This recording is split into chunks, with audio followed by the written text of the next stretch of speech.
Fala galera, bom dia, boa tarde, boa noite e boa madrugada.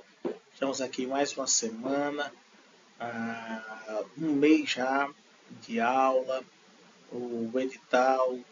Hoje a gente completa a metade dele. Então é algo assim para se comemorar, principalmente porque eu estou começando com esse canal agora. E você lembrar que a prova está chegando, né? Então é uma semana assim muito importante para nós concurseiros, né, conseguir nossos objetivos.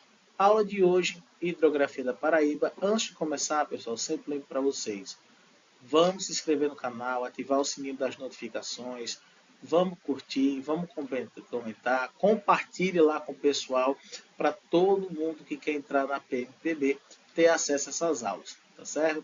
Então chega de conversa, vamos começar hoje Hidrografia da Paraíba.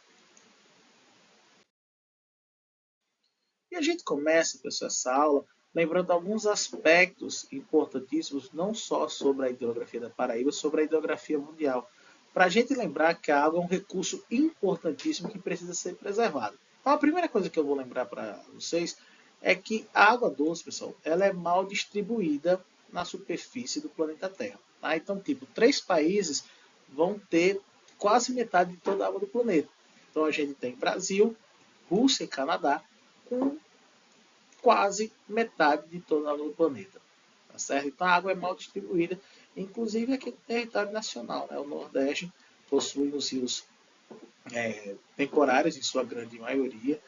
Então isso comprova que até dentro do território do país a água pode ser mal distribuída. Né? Boa parte da água doce do planeta não está disponível para consumo, localiza nas geleiras, no subsolo, está nos seres vivos e por aí vai. 40% da população mundial sofre de estresse hídrico, né? Ou seja, as pessoas que não têm água para suas necessidades básicas, higiene pessoal, limpeza da casa, cozinhar e por aí vai. Tá? Existem nesse momento guerras, sim, guerras, por conta d'água nesse planeta. Então não é todo mundo, né, que tem água. E aí países brigam por esse recurso que é cada vez mais valioso. Né? As nações mais pobres e as pessoas mais pobres são as que têm menos acesso à água e, portanto, são as que mais sofrem desse problema. E algumas cidades correm o risco de ficar sem água nas próximas décadas. Né? Então, a água precisa ser preservada porque a gente está chegando no ponto de escassez. Então, é preciso cuidar desse recurso. Tá? Professor, o que isso tem a ver com a hidrografia da Paraíba? Para a gente lembrar que o consumo d'água ele precisa ser racional e que a água precisa ser economizada. Então a gente precisa fazer um uso, né, e economizar para que a gente tenha esse recurso no futuro. Então é importantíssimo a gente lembrar disso, que o desperdício de água é um problema gravíssimo que nossa sociedade vai enfrentar de maneira severa nas próximas décadas e já enfrenta nesse momento. Tá? E aí, o que faz com que a água se torne cada vez mais escassa? Poluição, o consumo desenfreado e o desperdício. Né? Como poluição das águas, a gente tem principalmente o esgoto, né, de uma residencial, esgoto industrial, os plásticos, principalmente nos oceanos, e os agrotóxicos. Né? Já no consumo desenfreado, o destaque aqui fica para a agricultura. A agricultura, galera, consome 70% da água potável disponível do planeta. Então, é uma atividade econômica que gasta muita água. É por isso que a gente fala em uma agricultura que tem maior produtividade e que faça uso cada vez mais racional da água. Então, a agricultura é uma atividade econômica que consome muita, mas muita água. Tá? Além disso, a indústria também na questão da água virtual, que é a quantidade de água que é usada para produzir um determinado bem. A produção de energia também consome uma quantidade significativa de água. E a gente tem principalmente o crescimento e a concentração populacional nas grandes cidades. Então, isso exerce uma pressão enorme sobre os recursos hídricos. E também a gente tem muito desperdício, né? O mau uso, torneira aberta, tal, quando a gente está escovando os dentes, lavar o carro com a mangueira, calçada com mangueira, e principalmente a péssima manutenção nas redes de distribuição de água. Então, muitos canos estourados.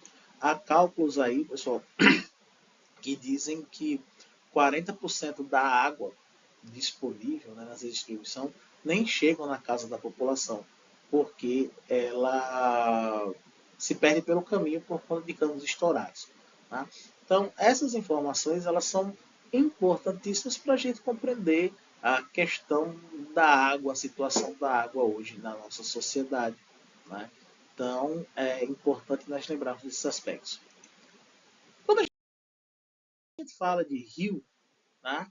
A gente precisa lembrar de algumas coisas. Né? Todo rio começa no nascente, geralmente na parte mais alta, parte amontante. Né? A gente tem o lençol freático, que são as águas subterrâneas que abastecem esse rio. Nós temos afluente e subafluente, né? Que são rios que desaguam em outros. Né? O afluente geralmente é um rio que deságua no rio principal, e o subafluente é o rio que deságua num afluente. Os rios podem ter meandros, que são as curvas, né, que eles fazem. O igarapé, que são braços d'água que ligam um rio a outro. A foz, que é onde o rio termina. O leito, por onde a água percorre. O alto, médio e baixo curso de um rio. O alto curso, pessoal, é o começo de um rio. Então, geralmente, ele possui grandes desníveis. Eu estou próximo ali das serras. Ele é encachoeirado. Tá? E o rio é bem rasinho em alguns trechos. O médio curso é quando esse rio encontra áreas mais planas para poder correr. Então, aqui o volume da água já é maior, ele já tem maior profundidade, ele já tem maior largura, e alguns trechos os rios podem ser até navegáveis. E por último, eu tenho o final do rio, que é o baixo curso, que é quando ele está encontrando ao mar. Esse vocabulário alto, médio e baixo curto, pessoal, ele vai ser importante porque isso vai ajudar a gente a responder questões lá na frente. Então, é legal lembrar, certinho?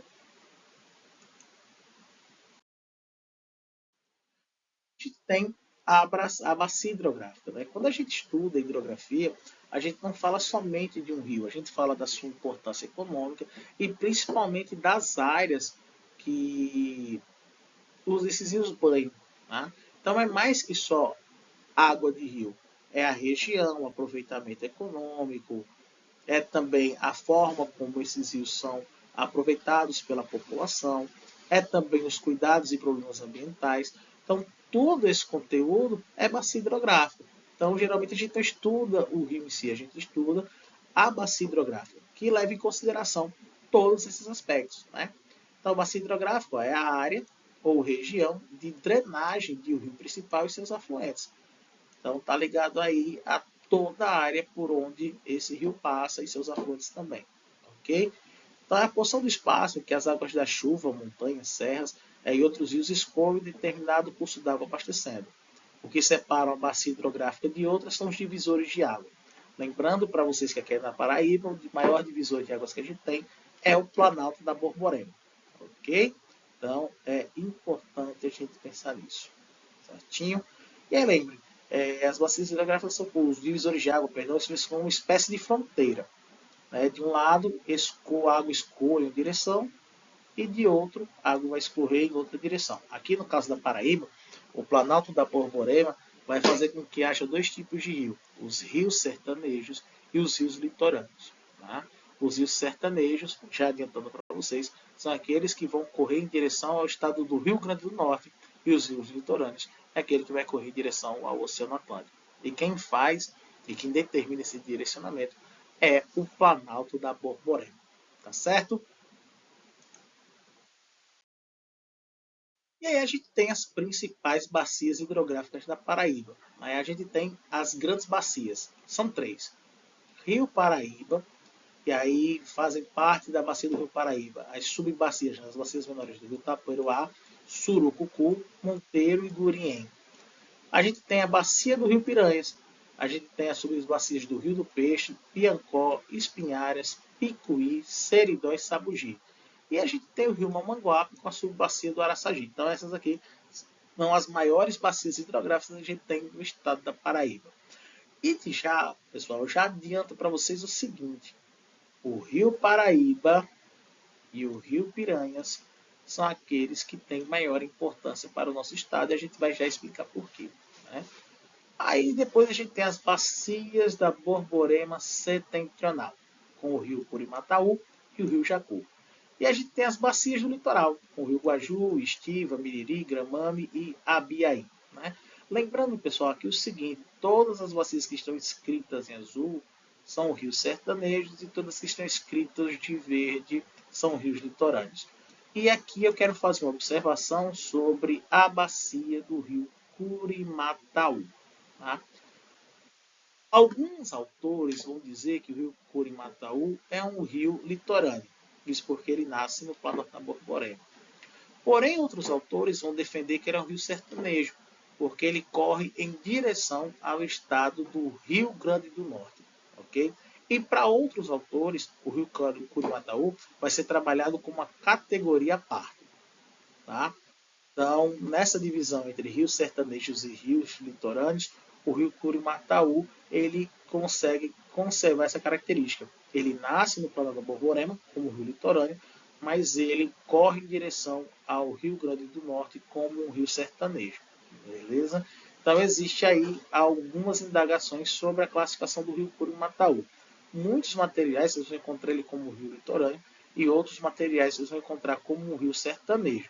Beleza? Então aí vocês vão ter, não vão, obviamente, como gera muita polêmica, não vou perguntar se o Curimataú é sertanejo ou litorâneo, mas ele tem essa particularidade. Nasce no Planalto Borborema e corre em direção ao Rio Grande do Norte. Isso é importante vocês lembrarem. Tranquilo?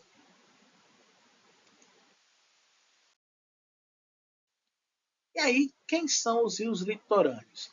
Geralmente são rios de curta extensão, porque eles nascem no Planalto da Borborema ou nos tabuleiros costeiros, então eles nascem em áreas muito próximas ao litoral e como eles desaguam no Oceano Atlântico, então eles têm extensão ali entre 60 a 80 quilômetros, que para a geografia são rios pequenos.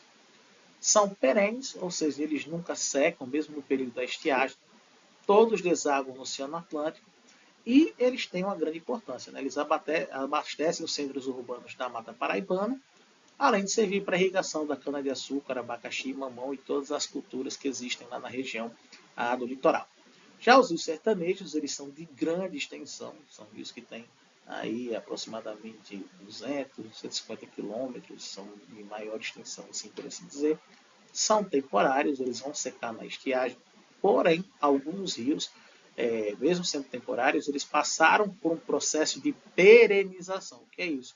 Foram construídas barragens e longo esses rios, eles conseguem reter água por muito mais tempo. Tá? Geralmente os rios sertanejos correm em direção ao estado do Rio Grande do Norte, mas lá no RN eles também desaguam no Oceano Atlântico. Né? Aqui, possuem açudes e barragens ao longo do seu curso para o armazenamento de água, por isso processo de perenização, que é a construção humana, e também irrigação. Então os rios sertanejos, eles que mantêm, né, toda a vida no sertão e motivam grande parte da economia do estado. E dessas bacias, pessoal, eu tenho rios que são importantíssimos. No caso dos rios sertanejos, eu tenho a bacia do Rio Piranhas. Por que ela é importante, muito importante para o sertão? Primeiro, porque a bacia do Rio Piranhas, pessoal, ela vai percorrer 60% da área do estado da Paraíba. E a bacia do Rio Piranhas, pessoal, vai abastecer 102 municípios. Então a gente pode afirmar que não existe sertão sem a bacia do Rio Piranhas. Viu? Ele nasce na Serra do Bongá, do município de Bonito de Santa Fé. Né? Lá no Rio Grande do Norte, ele tem a barragem de Armando Ribeiro Gonçalves, que foi o engenheiro que projetou, né, a barragem de Coremas. E aqui na Paraíba, o reservatório de Coremas, Mãe d'Água, a grande barragem de Coremas.